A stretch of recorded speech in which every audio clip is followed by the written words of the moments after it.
बिस्मिल्लाहिर्रहमानिर्रहीम। अस्सलाम वालेकुम नाज़रीन, आपको बड़ी खबर से अपडेट करते हैं कि पाकिस्तान तहरीक इंसाफ के अमीन गंडापुर की पुलिस चेक पोस्ट पर फायरिंग।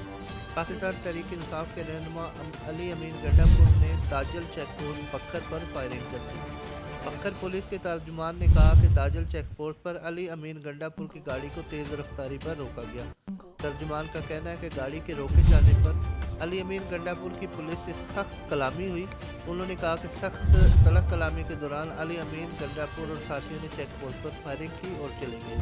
बक्खर पुलिस के मुताबिक ये भी था कि अली अमीन गंडापुर शराब के नशे में थे। अली अमीन गंडापुर के गार्ड और गाड़ी को हिरासत में ले लिया गया। इस हवाले से डीपीओ मोहम्मद नवीद का कहना है कि अली अमीनपुर गंडा के 4 साथी आफ्ताब, शकील, अल्ताफ़ और नेक मोहम्मद को हिरासत में ले लिया है, जब कुछ 4 अफराद के कब्जे से गाड़ी भी बरामद कर ली है। उनका मज़ीद कहना था कि दादल चेक पोस्ट पर ये चेकिंग के लिए रोकने पर अली अमीर गंडापुर ने फायरिंग की और ये हंगामा बर्पा किया, जबकि पुलिस में उनके खिलाफ पर्चा जो है वो दायर कर दिया गया है। मज़ीद खबरों और अपडेट के लिए हमारे चैनल अक्सर न्यूज़ टीवी को सब्सक्राइब और लाइक ज़रूर कीजिए। शुक्रिया।